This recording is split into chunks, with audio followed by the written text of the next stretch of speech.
Hi, everybody. Welcome to the afternoon session of Skills to Pay the Bills by CAPS Ontario. You're just all going to come floating through, and we're happy to have you. And I'm just going to talk as you guys join the group. My name is Lynn Abernethy, and I am the current president of CAPS Ontario. With me is Paige McIntyre, and Paige will be moderating the chat and the questions. This series of webinars is an incredibly ambitious project for CAPS. We are a volunteer board of directors, and we are all incredibly grateful for your support. CAPS is a national organization dedicated to wine study, the support of sommeliers, and the wine industry. This afternoon, we will be demystifying digital with Krystina Roman and Lorie O'Sullivan. We'll learn the basics of and optimization tips for your websites, email, and e-commerce shops. This is one of Chris's specialties, in addition to being Excel guru and the person who actually brought the concept of these skills webinars to CAPS. So we are grateful. Joining Chris is super sommelier Lorie O'Sullivan, and she's here to keep us up to speed with Chris, because Chris will go. And we are thrilled with that. True. We will be recording the webinars, and we hope to post them to our website, sommelierscanada.com or .ca/Ontario. So without further ado, I'd like to welcome again Chris and Lorie. Thank you very much, ladies. All right. Thank you, Lynn. So I just wanted to say I'm, first of all, really excited to be here. I was just talking to Chris earlier.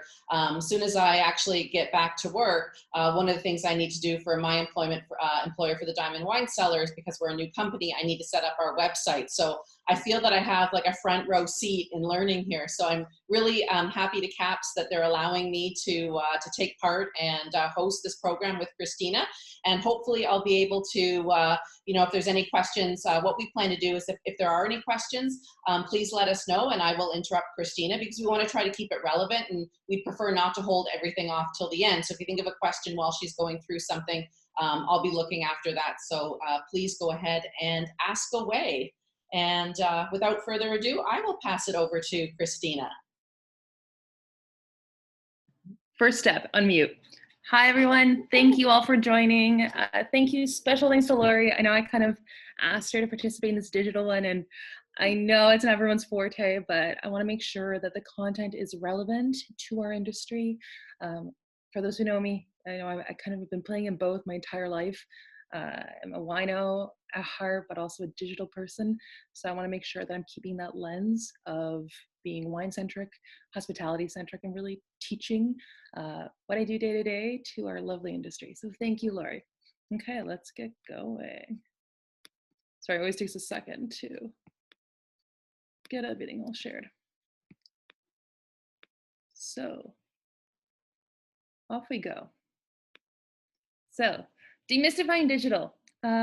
What I wanted to talk about today is all things digital. It's a lot to cover in 1 hour, so I do apologize. I have broken it down to a few core subjects that I think are most relevant for our industry, especially now. When we first started this, we didn't know how long this was gonna go on for. So I'm really trying to bring what I get the most questions about, where I get most somms asking me, business owners. I do actually mentor young entrepreneurs right now as well through Futurepreneur. So I've brought in all my experiences to really help hone in on skills that will be relevant for you right now. So a little intro, sorry, my photo was pixelated. I just had to change it. I'm a digital by day, sommelier by night. Like I said, I live in PowerPoint and Excel. I actually have been building search engines for national retailers for the last little while. So technically I'm a digital product manager by day, and by night I love and sell wine. You can see me all over the wine world when I can sneak out and get away from what I do day to day. I'm usually at George, not right now obviously, and I started in the winery. I've worked through agencies, and now on the somm floor. I went the opposite way of most people, but I really love it. If you have any questions, again, during the session, let Lorie know, let the team know, or you can contact me. Lorie, quick intro. I know you did yours from Niagara. I met you, I think, before Ritz days. I think I knew you just before the Ritz days. Wine judge, and now you're doing Diamond. So many great things. So I love connecting with you on all these channels. And again, huge thanks. So, like I said, I've worked with national retailers in e-commerce. That's really my background. I started small, building small websites or working with designers. I've built or worked on, I don't even know how many websites by now, from tiny templates to WordPress to large enterprise.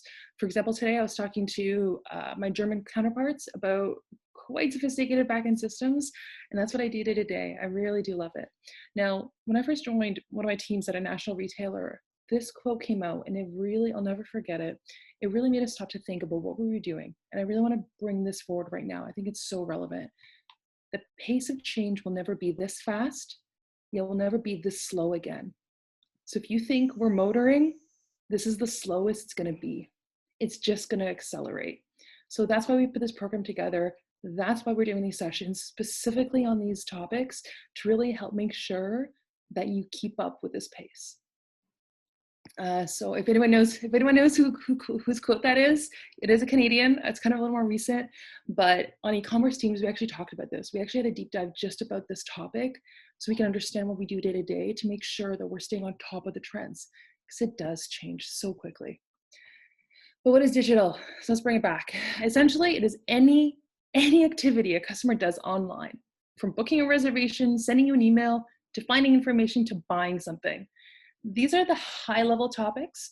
So the digital world, really the way we see it, is search, and that's a whole topic onto its own. The website, the e-commerce experience, that can be the same. Just because you have a website doesn't mean you have purchasable activity on there. Social media, its own topic, which we had a topic about, and then an email channel, which right now is rocking it. But today we're going to focus on these three: search, websites, and e-commerce. They lead into one another. The why I wanted to do it is because search is the foundation. It really is the foundational element that brought us where we are. Google somewhat owns the internet. They don't admit it, but they do. So we're going to learn a little bit about that. We're going to learn about how to acquire customers, because that's on the tip of everyone's tongues. SEO, how to acquire new customers, how to really get. And right now, customers are searching for things they've never thought about before. You want to make sure that your data and your business is being found. Websites, we're going to talk about how to optimize your website to really get a visitor to a customer. And I'll explain the difference there. In e-commerce, we're going to get the customers to convert and drive for that sale. So let's start with search. Quick digital history lesson. I didn't do this in my Excel session because, well, kind of boring, but this is really cool. I've not only taught this before, but these are two people who, not only in my personal life, but in the world of digital, the internet, are the pioneers. One of them is actually Canadian. If anyone knows who it is, let me know. It's Marshall McLuhan. Yes, it is.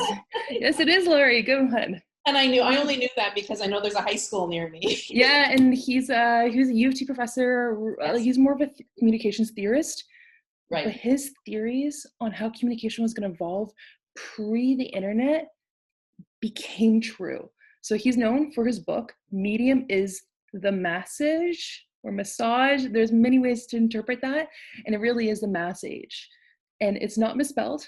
Typically people think it's Medium is the Message. Read the book, watch him on YouTube.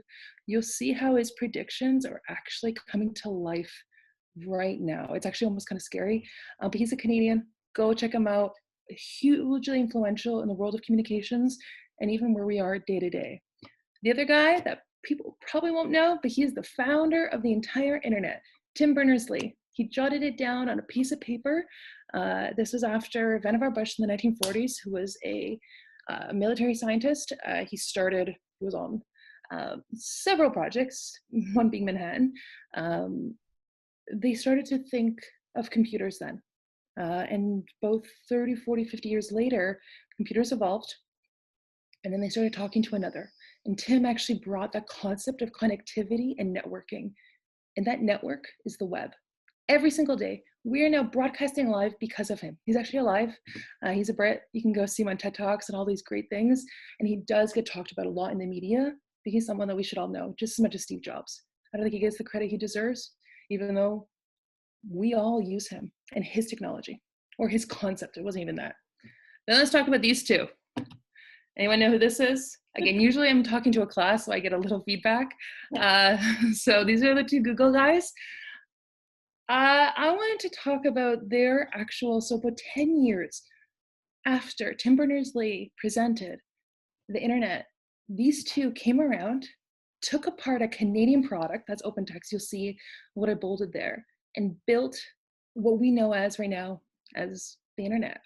And why I want to talk about this, because this is fundamental, especially with what we're going on right now with this huge shift. By understanding how things are architected in the foundation, you can learn how to use it. You can learn how to beat the engines. And this is the engine to beat. There's nothing bigger than Google. They own everything. They're now in the home, they're in your car, they're in your hand. I have an Android. They're everywhere, they're listening. So looking back at how this foundation and how they evolved, you can learn how to use it to your advantage because you want to be found. It's a lot of noise out there right now on Google.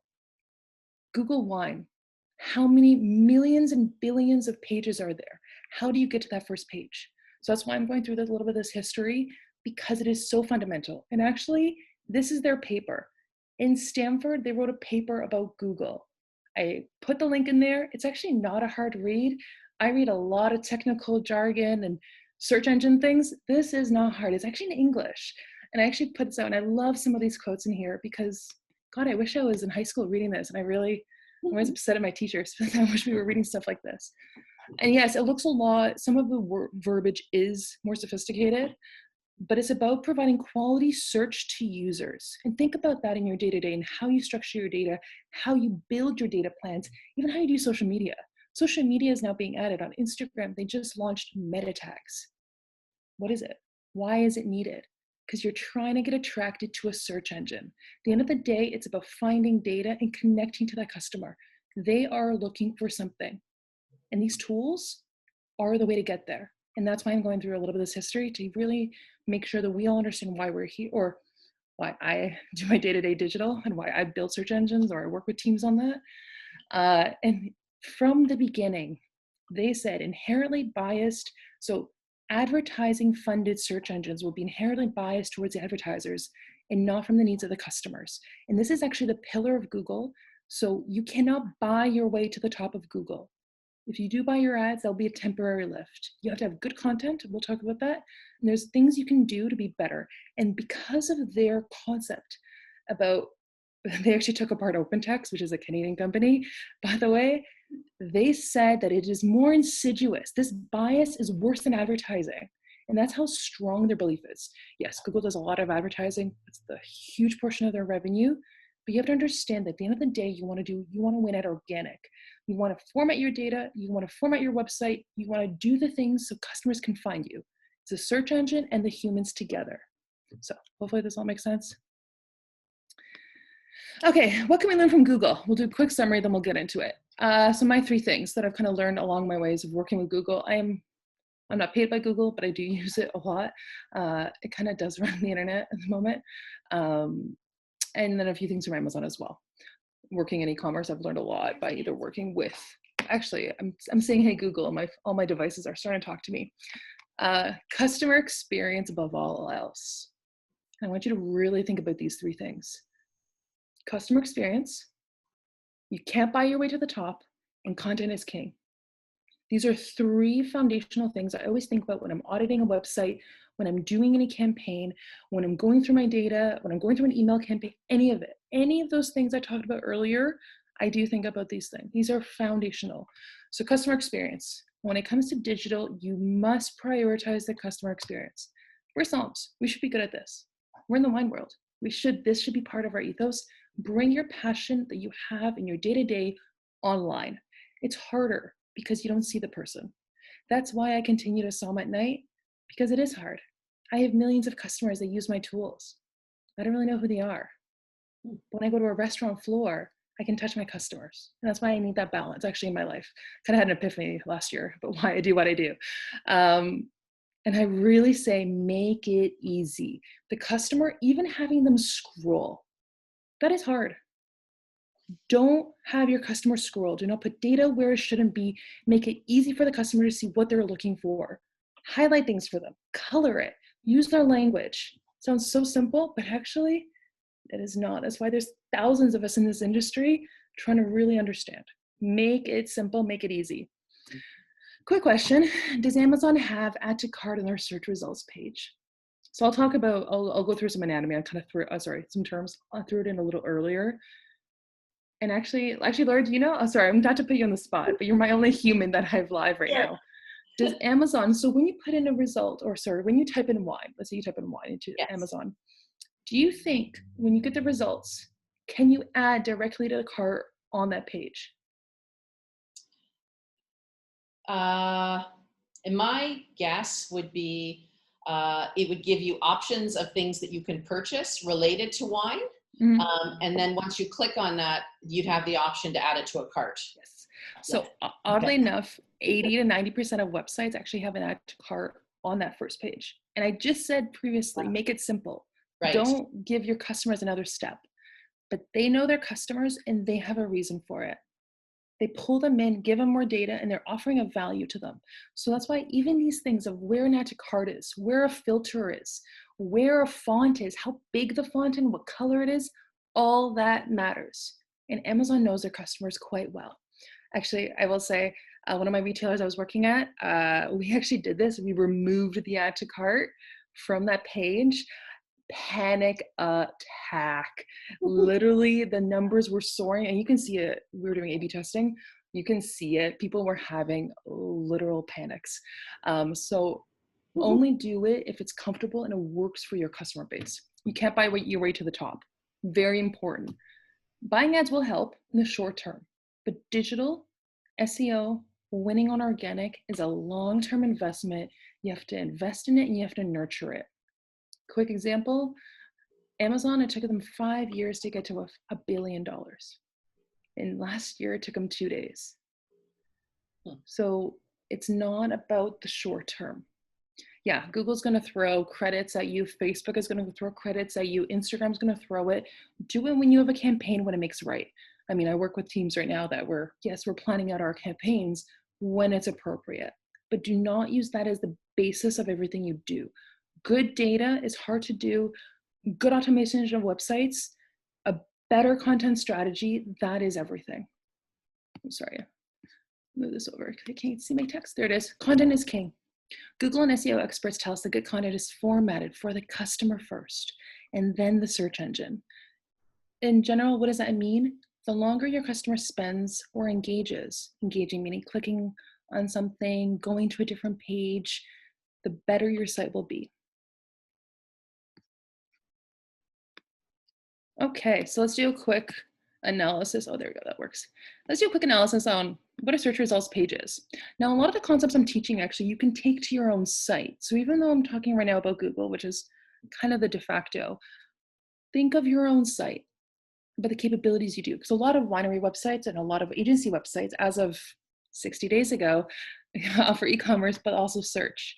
I love it because I didn't have access to, where I was always begging for PDFs of licensee lists, and now having the ability to search is the funnest thing for me.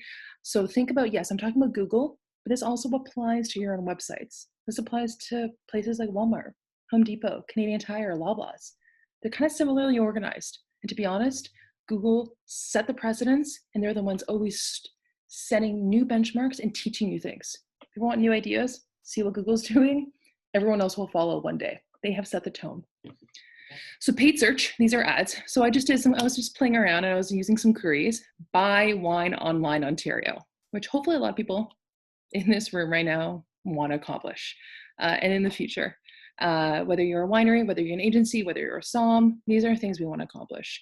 So right now, and again, FYI, search results pages on Google and search engines, or good search engines, are personalized to you.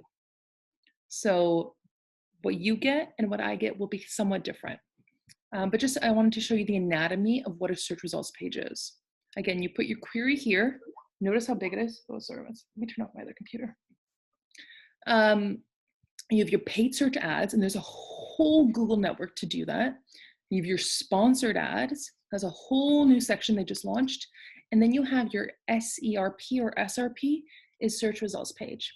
Now, when you're listed, when you say, oh, I'm number one on Google, you're talking about organic, not about your advertising spot. And actually, Waterline's doing a really good job here. I mean, I kind of look at the search terms. I mean, it's matching quite well, but not only do they have the ad up top, but they also own spot number 1.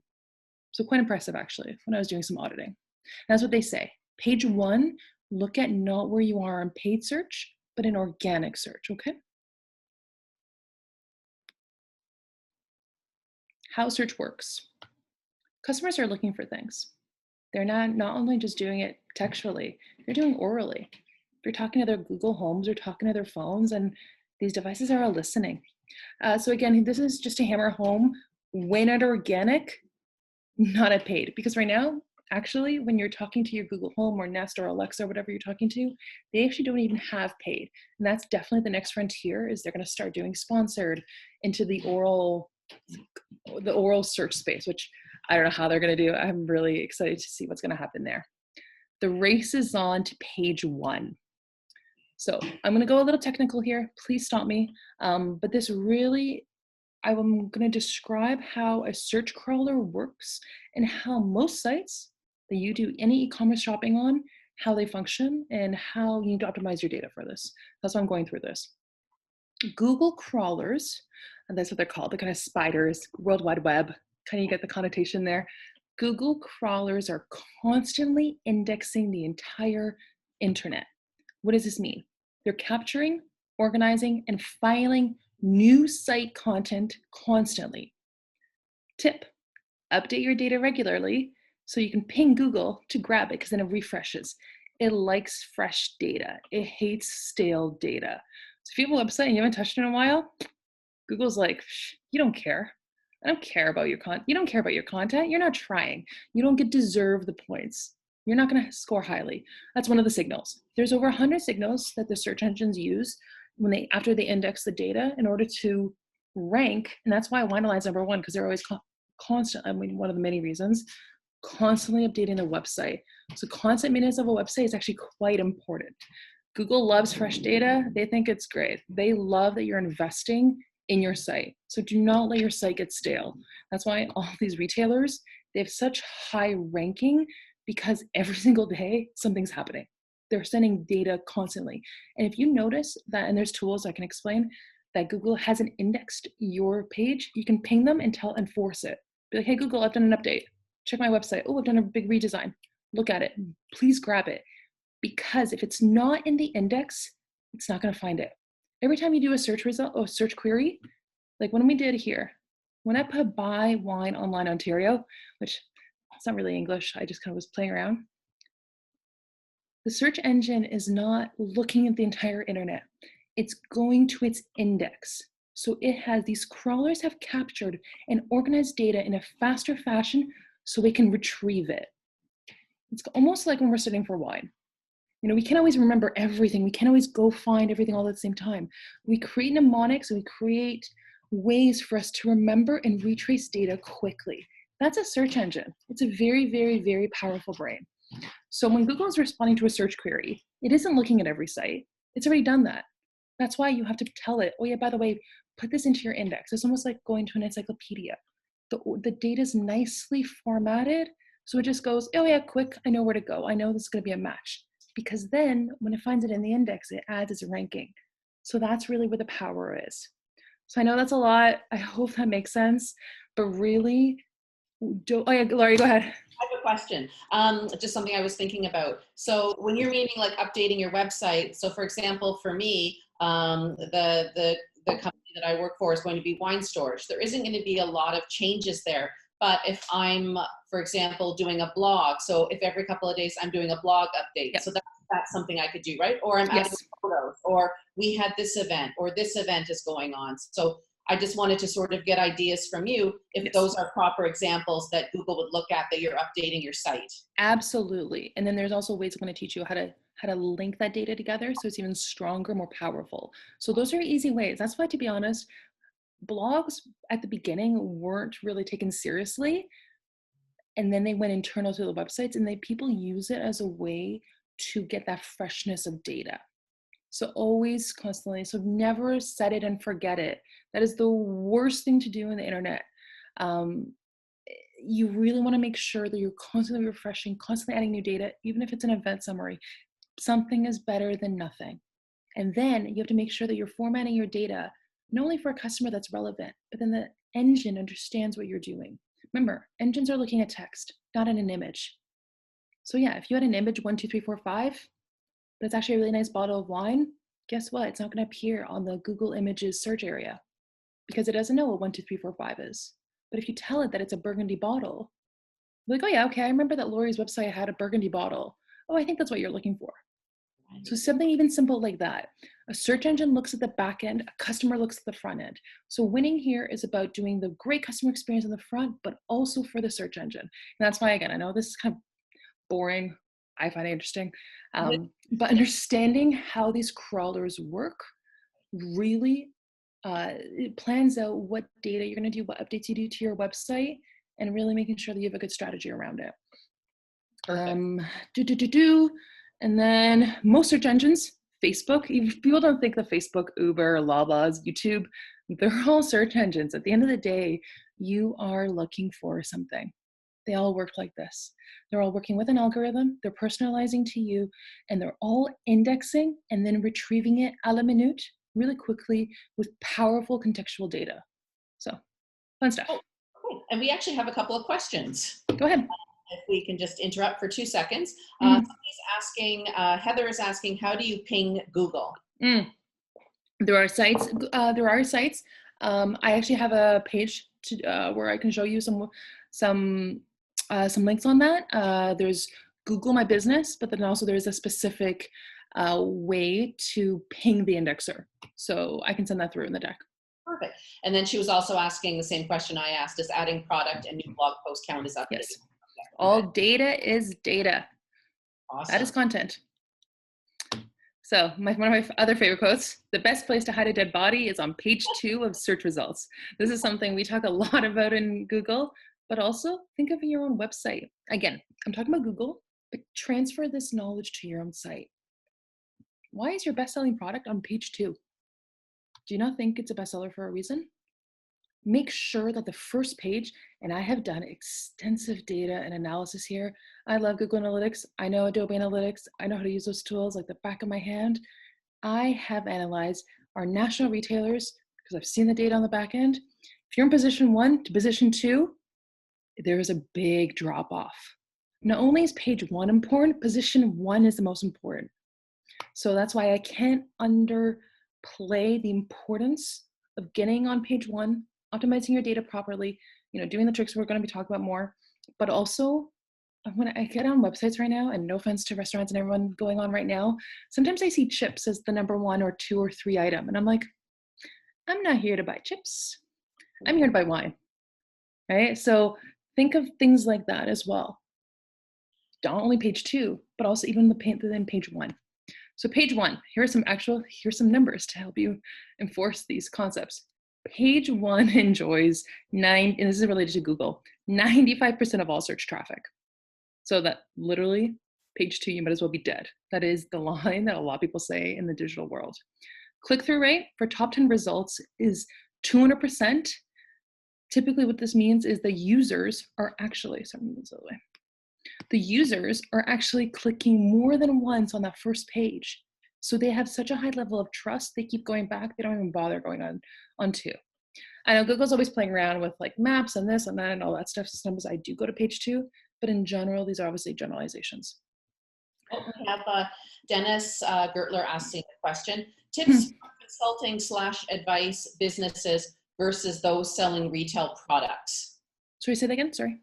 So tips for consulting advice businesses versus those selling retail products. So basically somebody like you have a website that's consulting versus selling a retail product. Do you have any? Show your work. You can still use blogs, you can still write posts, you can still write commentary, you can show your knowledge that way. So that's a great way to do it. Show content, but also optimize your content. When it comes to that kind of a service, optimize your content for what your customers you think they're going to be looking for. I'm going to show you Google Trends. They used to have better tools here. You can actually look at there are actual tools here that will tell you what what people on the internet are searching for and the trends on it. So then I would say, if you know you want to attract a certain customer, a certain demographic, or rank for certain terms, make sure you're using those keywords in your content. If you notice a lot of your customers are concerned about this at this time, write a piece on it. Add some content, even share some news piece on it. Match the language that your customers are saying. I mean, do you walk into, when you're pitching to a client, do you speak in a foreign language? No. What you do in your physical presence, even as SOMs, as consultants, whatever business you're in, do it online. It's just a little harder because there's a screen in front of us, separating us from that person. So speak the same language that you would if you're pitching to a client. You want to speak their language. You want to know that you want to present that you know their industry, you know their concerns. So write about it. You're just not using your words. And actually, if anything, it's better because you're spreading it to more people. So hopefully that helps. Give some tips. On average, the first organic result gets 32% of clicks. The second result gets 17. And I'm telling you, if you look at the numbers, if you're on an e-commerce site, follows true. It drops off. Once you're out of the top 10, unless you're a superstar product, nope, you're dropping off. So again, I love right now, I'm shopping on all these winery websites, all these restaurant websites. I'm shopping. And it does drive me crazy when I know their best-selling products are hidden. They're on page 6 and they make it so tough for me to find. Make it easy. Trust me. It's really simple. So again, the above applies to your search results on your own site. Your content and merchandising of products or services. Is your number one product shown where it's easy access for your customer? So think about that concept. Okay. We actually have another quick question.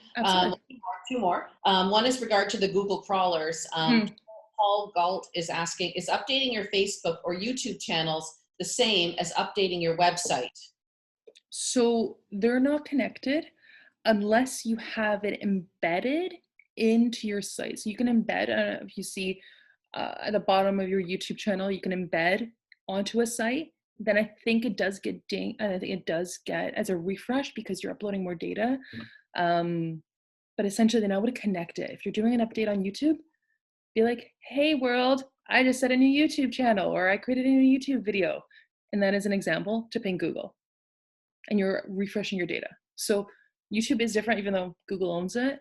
Technically, it's a different platform, and it's its own clout. But I would connect the dot there. Okay. All right. Oh, and one more from Olex. What is more important, amount of content, quality of your content, or frequency of update on your website? A balance of all three. I know that's not fair. You want to make sure that your content is relevant and you're speaking to the customers. As SOMs, as wine people, if we start talking about, I'm trying to think of, if we talked about Grand Crus in Burgundy to a customer that's like, I like red wine, are you not going to lose your customer? Same thing with content on the internet. It's the exact same thing. It's not that much different. Speak the language that you will get your point across. So do what you do when you approach a table, when you see customers walking into your tasting room, when you're trying to attract a customer, speak their language. I do think speaking the language is the most because it's textual. So if you saw that I in the Google result, buy wine online Toronto, you saw that wine online was top because it knew my location and it knew those keywords came up first. So using those keywords is really powerful. Frequency is important. Don't overdo it. Don't overdo it. I'm trying to balance it between frequency and quantity. I mean, they kind of go hand in hand because the more you're updating it, the more frequency you have. So for me, content is king, and then the other two. So terms to know, I'm already walking through this, SEO versus SEM. I find that's the hardest thing to understand between those two because essentially they're the same thing. Sorry, let me turn this off. There we go. So SEO, search engine optimization, optimizing your data, whether it's on your own website for the Google crawlers or for your customer experience.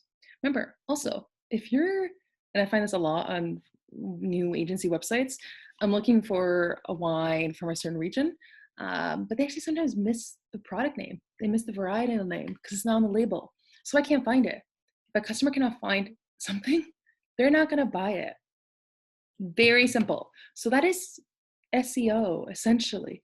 It's the simple linking of your data so a human and an engine can find it. There's a lot of things you can do there, but that's at the end of the day, the concept. SEM, marketing. This is when you're bidding on keywords. This is that bidding on the paid search. It's a whole programmatic, it's PPC. We can go right into it. And essentially Amazon does the same thing. You can actually, when you have the search results, it's all done on programmatic ad buying. You bid on certain keywords that you want to win on. It's actually really funny when big companies are launching, like Samsung was launching something, and I think it was Apple was buying Samsung ads, so it would appear ahead of it. So companies are doing it as a little bit of a jolt, just to say, oh yeah, by the way, I'm spending more money on you to be first, even though they know they're in the ad spot. That's an example of SEM, where companies are using it and they're buying other terms. So that's it. It's a little shady. It kind of happens in the industry. But yeah, if you know your customers are, if you know you're competing against the biggest brand, you're gonna have to invest money to get to number one if you can't get your data there. If you can't win on organic, sometimes you just gotta invest into a campaign to get ahead of it. So, and it can get very expensive very quickly. Pay-per-click, standard practice. This is very standard in the digital advertising world. This is the opposite of impression, which is a look. PPC is pay-per-click. Someone clicks on the ad, you have to pay. So click-through rate, that is kind of a little bit more used on the websites. This is a standard metric across digital and e-commerce, known for how many clicks a link. So this can happen a click-through rate on your, people always say on email, what's your click-through rate? What's your URL click-through rate? You know, I have 10 URLs, which one had the highest CTR? Essentially, it's clicks on impression. How many people saw it and how many people clicked on it? And that's why you should constantly optimize. You don't want people to just look at it. You want them to engage with it. That's why copy, data, font, size, all that design element is actually quite important. The better you are at it, the better you'll get that clicks, the more they're engaged, the more you're pulling your customers into your funnel and into your world. And you can tell them all about the great things you do. Bounce rate versus exit rate. I've taught this so many times. High level overview. A bounce is a single page session. You enter and you leave. You don't do anything else. That's a bounce. An exit rate is you went in, you played around a little bit, you went on this page, and then you left. An exit rate can be a bounce rate, but a bounce rate can be an exit rate. Hopefully that helps. Keywords, these are terms used by users when they're using a search engine. So I say, what's the keyword they're using? You know, what's the term? There are a lot of keyword planners and tools. And this is where you can research to see how people are talking about your industry, your products, your competitors. You can kind of play around here and learn. I've got some tools for you here. So SEO deep dive, I've done a lot. I kind of want to move off of SEO. I'm almost done here. But essentially, at the end of the day, if Google can't find you, a customer won't. You're not going to be listed. Very simple. Crawlers navigate via links. They read text. That's why I said, name your images. If you're going to put an image of yourself, name it. Don't just upload it just with ABC123. Lorie, when you put your image up on the website, put your full name and your title. Because guess what? When someone looks for you, they will then find it. Right. Right? So, and that sounds like such a simple tip, but people always miss naming their images. It's like such a simple one. And people do use the Google search and the image part as well. You know what? You get an extra lift on it.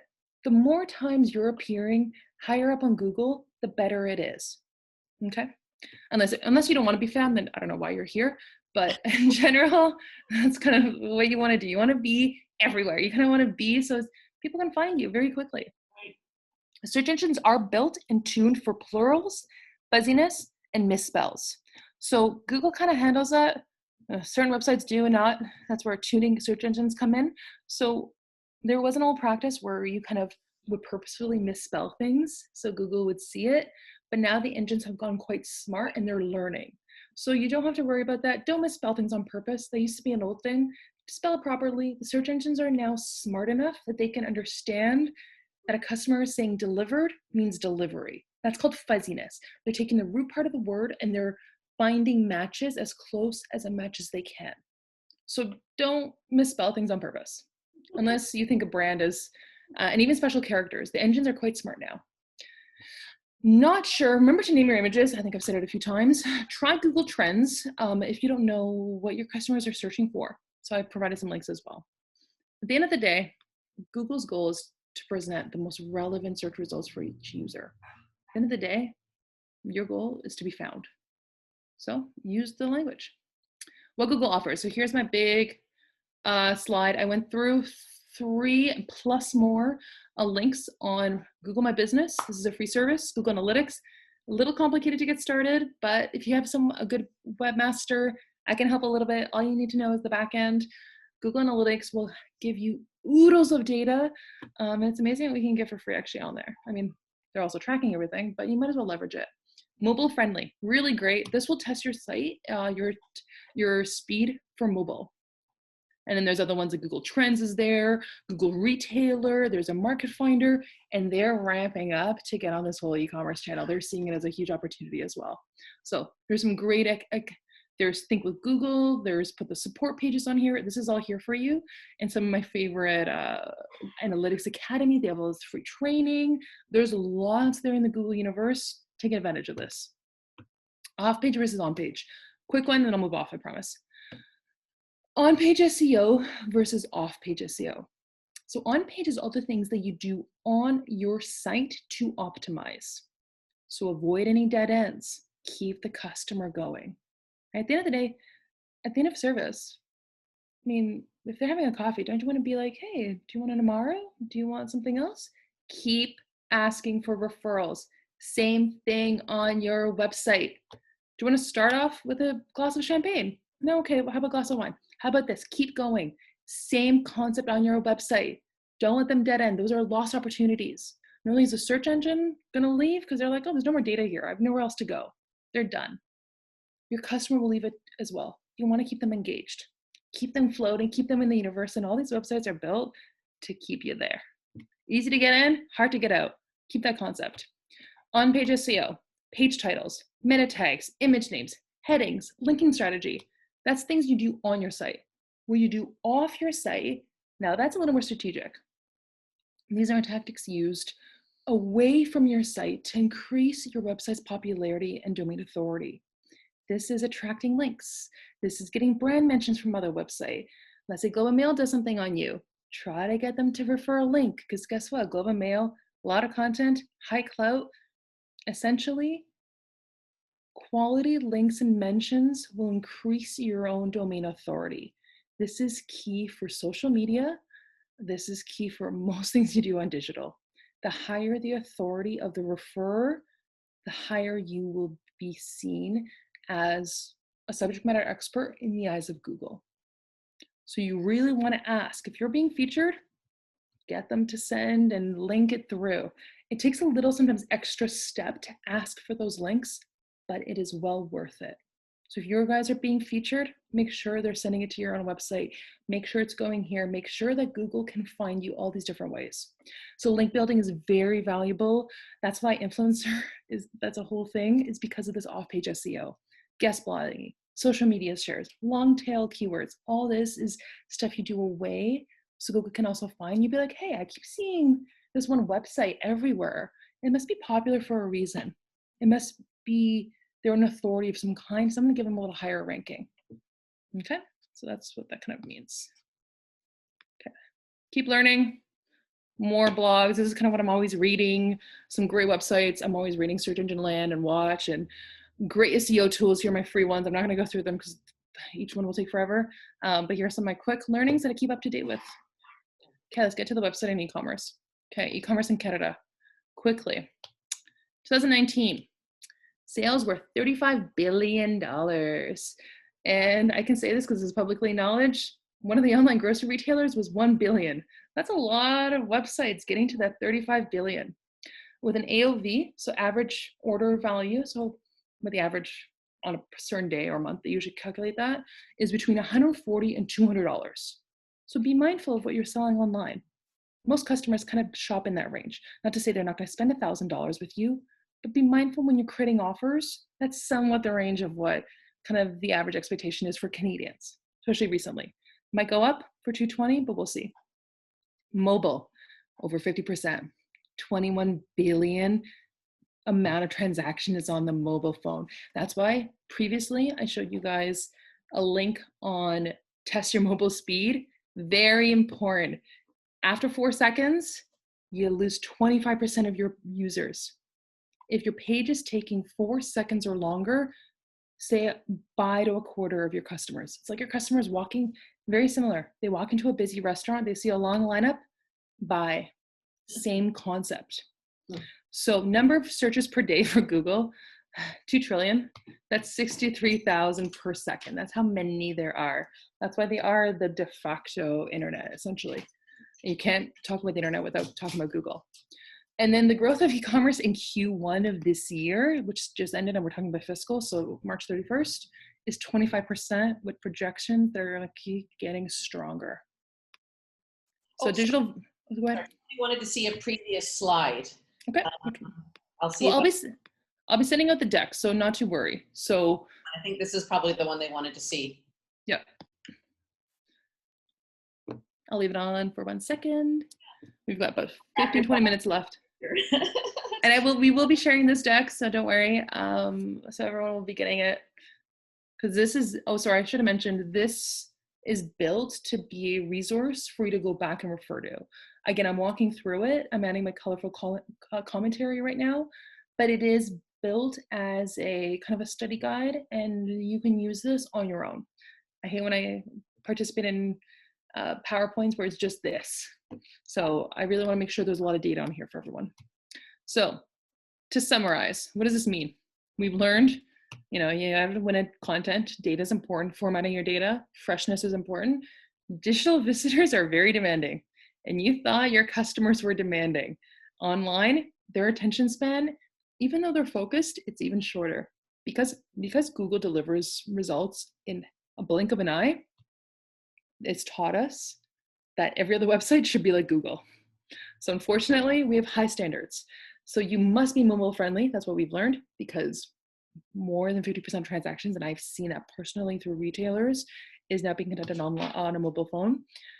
You have to be mobile friendly, you have to be fast. Optimize your SEO, make it easy. Again, like I said, you lose 25% of your visitors if they wait longer than 4 seconds. So, and that's why Google Analytics will tell you what pages are taking long to load. Optimize. Just because it looks pretty, you're still going to lose them. So you have to balance that prettiness and the efficiency. Walk the floor. Very important. This is what I do. This is why I have a job. Audit and be the customer. Walk through their journey. Just because you built it from your end, it's going to be different for the customer. So at the end of the day, you want to create a seamless experience offline and online. Now we're in the hospitality industry. Again, whether you're an agency, a restaurant, a winery, or wherever you come from, this is going to be hard. When you're an offline customer, there's a high actually effort to switch. You got to go find another price of a wine. Then if you're at a winery, you have to go drive to another winery. You're like, oh, I might as well just buy a bottle and move on. When you're a digital customer, within seconds, you could be on Amazon. Within seconds, you could find it somewhere else. So loyalty is low. Demanding is high. Also, if you're an offline or in a restaurant, sometimes we use verbal and nonverbal communication. We don't have that luxury online. We don't know what they're doing. We don't see their struggles. I mean, there are tools for that, and I've used them more enterprise level. We don't see what they're thinking, where they're struggling, right? And that's why having a little bit of data points like Google Analytics will help you see where the drop-offs are. People are leaving a lot from this site. Investigate why. What if the call to action is down below? They just didn't find it. They were lost. And speed is everything. So I'm just gonna move this over. Same customer, similar needs. So what does this mean right now? Different expectations. So we have to adjust for a faster, more demanding customer. So the ultimate goals for this is turn a visitor into a customer, support the customer without being there. When we're serving guests at a restaurant, a winery, we're right there, and we can actually train our staff. How do you train a website to get that same level of service? It's hard. You have to use your words, you have to use your content, you have to use your layout to speak for you when you can't. Also, you kind of always want to be converting, whether it's monetary or you want them to do something, like sign up for something. Those are kind of the 3 usual goals for e-commerce. Site terms to know. I've mentioned a few of these, so I think we're good. The one I really wanted to mention is below the fold. So below the fold is when you enter on any website anything below your computer screen is known as below the fold.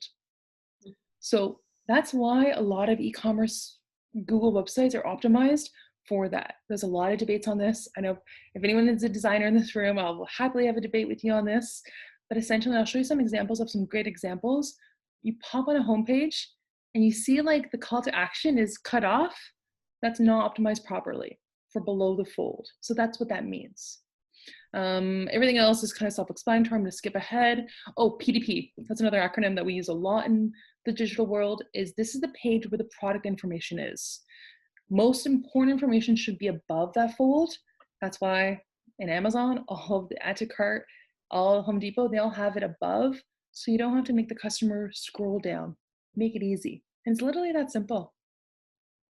Okay, so what is a bricks and clicks and pure play? 3 examples from the industry. I couldn't really think of a clicks. We don't really have one here in Ontario. I know if we're because of our market, but essentially a bricks player is a convenience store. They might have a website, but they don't really convert on there.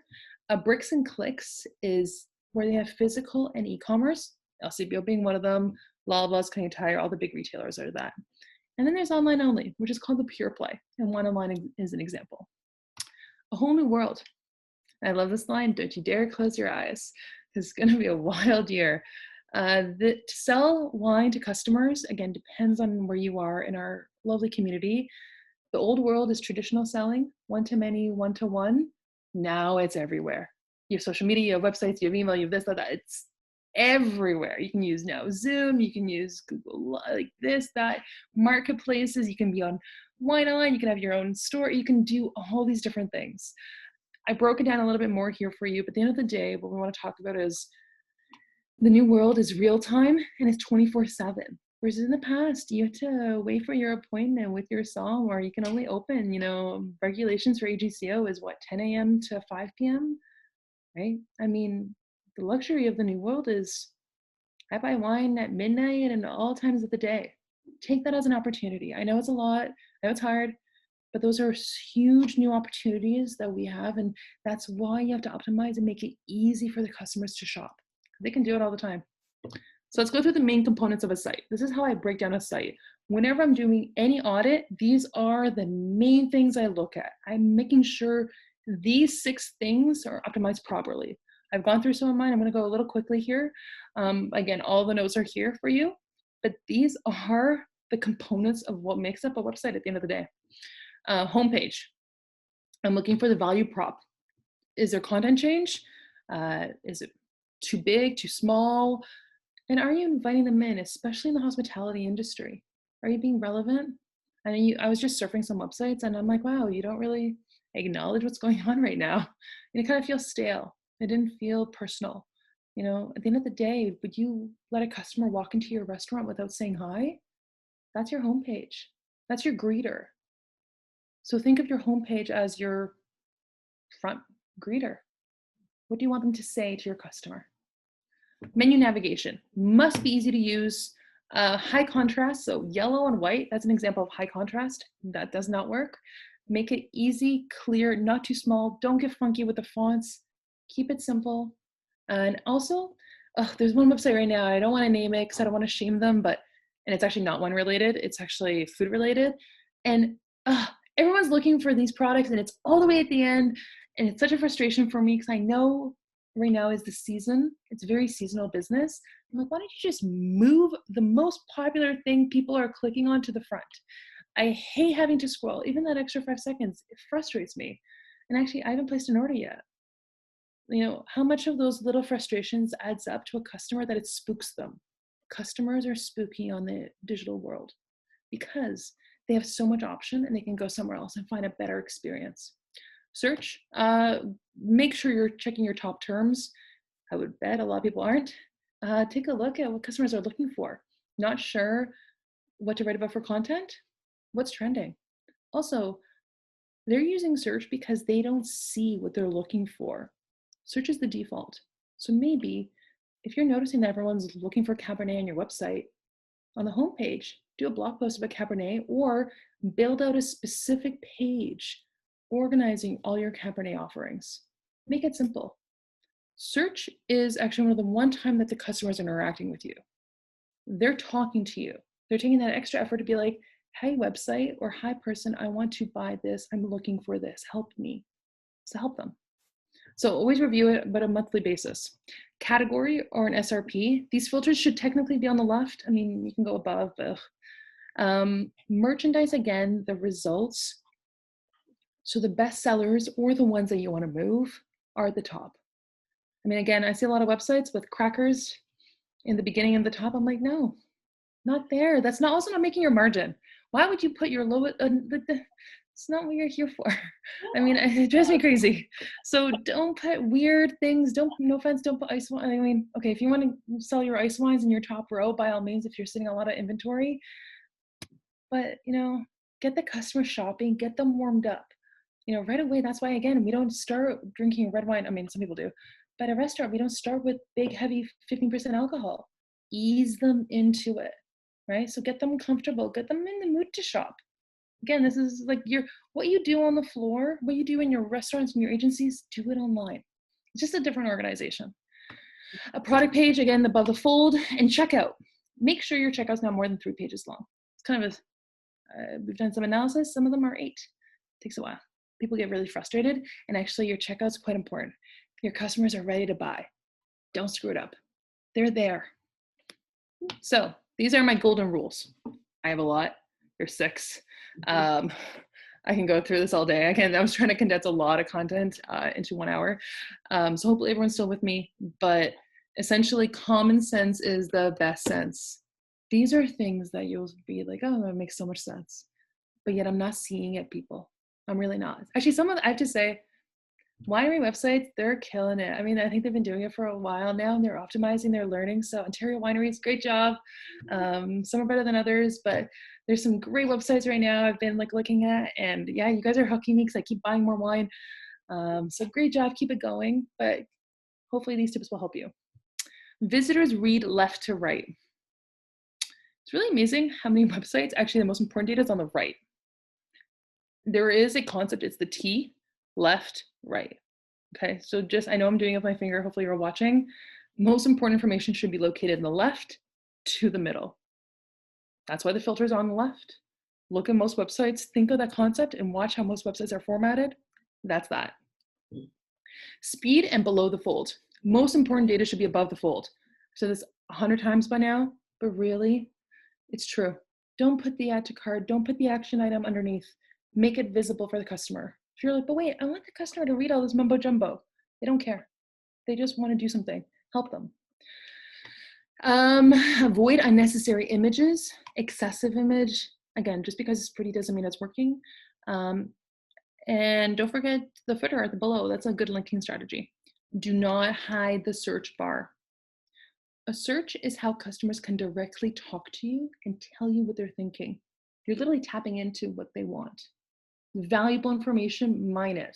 I think websites have it like hidden and I can't find it. I'm like, I just want to find the webs something, and you're making it difficult. Make it easy. That's why Amazon, Canadian Tire, Walmart, they're this big. You think it's just wasted space, but no, it's because it's like, hey, customer, come in here, talk to me, tell me what you want. And that's what they're doing. They're trying to entice the customer into the website to participate. Marshall McLuhan said it, hot media, the more you participate, the more engaged they are. You can feel it when you're selling wine. I mean, if customers are leaning back, not participatory, they're not going to want to buy wine. Merchandise for relevance in your customer. Best-selling products should not be on the bottom or on page 6. Most popular seasonal items should not be far to the right. Even moving things around on the website, that can be considered kind of an update to the website or to your site. Use colors to highlight and draw attention. Really great. I've kind of bad eyesight, so I love seeing, ooh, sale is yellow or red, or it sounds so corny, but it's true. It really does help the customer draw to where they draw a customer to do something. There are certain colors. I mean, Facebook, they found the exact color that optimized for customers to donate. I think they did 100 tests and they found the exact color that optimized donations on Facebook. That's how important testing, but also even a color is. Your online experience should mirror your offline experience. It's amazing how many websites have their price list and then I look for the product online and I can't find it. So either it's sold out, but I can't find it. So I don't know if it's temporarily not in stock. I don't know if it's discontinued. What happened to the product? I know you have it. I think you do. Wait, it's in this PDF, but why can't I find it? So really, if you're selling a product to a person offline, make sure it's online. It sounds so simple, but really, truly, it will help. Watch the big guys. I know we're not all Amazons and Expedias, but these guys, Amazon, Expedia, Home Depot, Canadian Tire, they run hundreds, if not thousands of tests a year, and no one actually notices. I do because I'm watching it sharply. Watch what they're updating and follow suit. Try it out. They have tested it with live audiences, probably with comparable consumers. If you see they're doing something, formatting, layout, font, copy, try it out and see what happens. A/B testing is the best way to do it, but do learn from them. They're using powerful data, powerful testing tools. They have whole teams devoted to researching to optimize for the customer. You can learn just by watching what they're up to. So I know we're almost at time. My last 3 examples here. Hopefully I'll finish off here. I've provided some real life examples of I did some comps, competitive shopping, just to really hammer home some of the concepts. So if you give me a few more minutes, Lorie, do I got a few more minutes to keep going? Yeah, we can keep going. Yeah, we're good. Yeah. So this website, it's a winery website. It looks nice, but it is working. Is it working? I don't know, because I'm not seeing their back-end data. But knowing my analysis right away, for me, as a front page, your homepage is your front page like a newspaper. Imagine you own a newspaper or a magazine. What do you want on there? That's your homepage. There's no clear CTA here. Imagine your guests walking to a restaurant or your winery and not knowing where to go, and they're just kind of like looking around, and that's very similar concepts like on a website, on your homepage. This is your front page. This is your front alley to really help guide customers to where they need to go. I'm seeing no changes here in the content. It's just one static image. It's pretty, but I mean, it looks like every other winery kind of. There's no text button. There's nothing saying interesting. It's just the name. It's kind of generic. There's no relevant messaging. It's middle, and it's a little small for me. I just squint a little bit to look at it. And I don't know, I'm not sure what their bounce rate is, but I would say it's not too engaging. And it looks good, but it's not pulling me into the website. I can't see search. I don't really know what to do here. I looked on this site and I'm like, cool, but nothing really is telling me to participate. Nothing's telling me, inviting me in to walk in, learn more, read a new blog post, read a new wine they've just launched. Nothing is here. So there's no CTA or a call to action. There's no value proposition. What can be done here? This is an opportunity to provide branding or messaging on the image. You can change the image. You have the carousels, not too many that kind of prove that there's an optimal amount. Kind of less is more actually these days. It's the trend at the moment. And yeah, add a value proposition. So overall it looks nice, but I would actually optimize this to try different versions. Yeah, it really doesn't talk, as Zinna just mentioned, like it says wine club and wine, but nothing else tells you that they sell wine, that they're a winery. And it doesn't. Is this like a palace I can go and visit? Is it a castle? Exactly, right? I mean, it's not really descriptive. It's not telling me anything. It's not telling me anything about them. It's not telling me what to do either. People need to be told. Yeah. Click this, try this, check out this. Oh, we got this. Like, find something here. Oh, look at this. Pull them into your website. I think this is a really nice example of just nice generic website, but nothing pulling or drawing a customer in. You're not inviting and welcoming them in. So something to think about. Now, I love Chamber Street, and I'm not dishing on them. I do love them. This is a learning opportunity for everyone. I love their wines. I wish they were in Toronto. But this is an example where filtering has gone bad, and it's pretty brutal. Also, this creates a vacuum. Look at the website. There's a lot of white space in the middle, and actually that's the search results. I just looked for Loire. I actually left-hand, I can't filter. I can't filter by wine type or category or brand or winery. It just keeps showing me New Zealand, and I'm like, that's not relevant. I put in Loire Valley. I want to see subregions of Loire Valley. I want to see categories of wines. I want to see different things. The expectation for us is quite high here. And then they have it up top, but oh no, the way they did it, no. Sort by should be more alphabetical or pricing. And also there's just not a lot of image here. I'm not sure where to really look. If anything, there's so much data away from the products. I'm looking around, not in. I did a search result. I want to see products. I don't want to see text everywhere. It's a little bit too busy. So take a look at it from those, and I kind of want to walk you through how I evaluate and how I look at it. Again, it's highly personal. These are also some best practices. So there's that one. And then here's a pretty good example of a product page. So I know a lot of agencies are new to product pages. So this is actually at 100% zoom. Look at all the beautiful formatting just by clicking on that. I didn't have to do anything.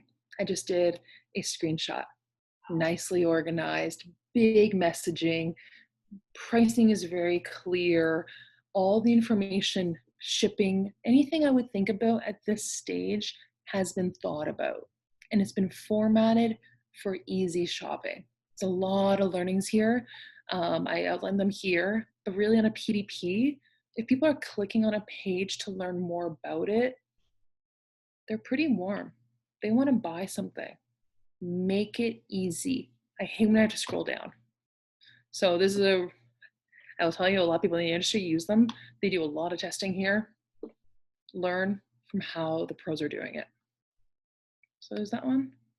And then high level, these are ways throughout the customer journey. These are common influence tactics. We actually do take courses with strategy teams on shopper psychology and how to insert these influence tactics throughout the entire end-to-end journey. So this is a takeaway. You guys can read this later. The end-to-end, how we use this, we always talk about, for example, scarcity. Expedia is the worst and the best at this. Only 4 left. Buy today. Sale ends now. These are all reminders to push the customer to click and purchase. So these are kind of 6 ways. It's based on the work of Dr. Robert Cialdini. Great. I've broken it down a little bit more. Again, Expedia and Amazon are doing this to you. We don't even know it. Now that I've kind of tuned you to look at it, you can take a look through all the different 6 ways. You don't have to use all of them. Use 1 or 2 when appropriate and use it. Use it to your advantage to really help push the customer along. You're not there to sell to them. Use these tactics as if you are there. Use the text, use these things throughout the journey, especially an email. You want to really get them going. I bought wine today off of an email, so that's kind of highly relevant. These are ways to really get a customer to do something. It's funny you're mentioning this. I was actually shopping on Nordstrom's today, and there was a company I was looking at, and on the Nordstrom website, I went to my size, and it was like, oh, only 2 left, you know? They are giving you a blood rush to purchase because you don't want to lose it. Right? I mean, yeah, you don't, and if you're like, oh, there's no more left, I must have it. They're creating that demand as if you're there. So these are 6 ways. Scarcity is the big one. I think that's the biggest one. You get alerted like, oh my God, only this many left. You got to buy it today. Yes. Or this sales end at this time, only 50 available. Wine clubs are built on this concept of only 25 spots. You got to get one now. Oh, we sold out. Oh, you can't have it anymore. Now you have it again. So that is a pretty big one in the digital world. There are the other ones as well. And if you can weave them throughout the process, you're nudging the customer to accomplish their goals, but also your goals. And that's really where we win in digital. Very true. So I just had a couple of little comments I wanted to mention that some people had commented. So Carrie McKnight Dearborn was really saying that she loved the old newspaper terms being used in digital. So, you know, I guess a lot of the terms that digital people are using today were used back in, you know, the old, you know, newspapers and magazines. And so it's kind of cool that that's kind of transitioned over. Ben says, excellent tips. The color contrast is critical. One of the many accessibility features for persons with disabilities, which is a legal requirement in Ontario for websites. So Yes, it is. I am one of them. I actually have a vision disability. So yeah, there's a lot of data, the information out there. I think it's 2021 it's going into effect. So you have some time still. Yeah, I think it's 2021. It's not this year. So yeah, be mindful, especially even content that's too small. I can't read it. I struggle. And then Dennis Gertler writes, and then Carrie writes above the fold. And then Dennis Gertler writes, these influencers are great for retail, but I recently attended a webinar hosted by business coaches, and they tried the scarcity tactic, i.e. next 10 people can use at half price, and it bombed. Use appropriately. Exactly. Use when to get, I like try them out. I mean, you gotta experiment a little bit. You don't learn, even if you, and this is something that's really critical in when we do testing, because I've been with companies that have been pretty traditional and they've turned into testing shops. And testing is quite an interesting mentality, because you take an idea they never think will work and you just try it out. Even if it fails, you learn. You learn not to launch that full scale. So testing on websites is a little bit difficult, and I will say that's something that more sophisticated webmasters can do. But you can test emails. You can test different page layouts, different copy. MailChimp does a great job with it. That's what that is, A/B testing. So I highly suggest warming up with email testing, A/B testing, and launching into different demographics and seeing what converts, what's being clicked on, what layouts are working, because then you can also take some of those learnings and apply them to your website. So again, website testing, a little scary, a little hard, unless you have a pretty, technical team. But email, it's getting better and better. And one day, I do believe that smaller shops will be able to do A/B testing. This is where you can learn a lot and you can optimize better. Because I don't know everything about digital. I always say I let the customer decide what experience they want. They will tell us with their numbers, with their clicks, with their conversions of what experience they want. Let them be the judge of that, not you. Because we never know. It's a guess. Yeah. We are guessing. So the only way to learn is doing these tests, learning a little bit more about your customers, researching, looking at their search results, understanding what they're saying, what they're clicking on and why. And you can optimize for that constantly. It's a constant feeding loop. It's a lot of data. It takes work. But at the end, it will pay off. Yeah. Excellent advice. And I really liked how you tied to the whole restaurant experience, how you're inviting a guest in and doing it for your website. So you're taking something that's, analytical, data-driven, how am I trying to say this? But just, taking your sort of analytical side of planning your website, but then, showing how it's sort of the same thing as when you're working in a restaurant on the floor, which is something that I never thought of. I always sort of separated the two. So SOMs, wine sellers, agencies, we are our own wine search engines. We are indexing and cataloging all the wines we've ever drunken. And then at the moment when we get questioned, we recall that data. So we are doing it, all of us. That's why I was trying to go through the concept of the search engine at the beginning to really help translate that. And that's why I love what I do, because I love my digital side and my wine side. And we really are, at the end of the day, trying to think about the contextual things we learn about our customer in the moment. Thinking back at the wines we've had, looking at our customer, evaluating the situation, and finding that match that we think will be best for them. That's what a search engine does. At the end of the day, it's taking what it knows with the contextual data and applying it to a situation. But think of it en masse, every second of every minute of every day. So yeah, we are our own search engines. Think about how you process that, how you recommend at the moment. So take that and kind of apply it online. Wow. That was awesome. Sorry, only 12 minutes over. Oh, no. Not bad. No, not at all. You guys were great. Brain officially blown. Thank you, Chris. My brain is just, and my poor, and Chris knows the background of the Sommeliers Canada website. So I'm going to we have some, CAPS Ontario has some serious work to do. We do have some more. I do know that back end. Yes. Oh, I think It's been work. hired. It's coming. It's coming. What's that, Lori?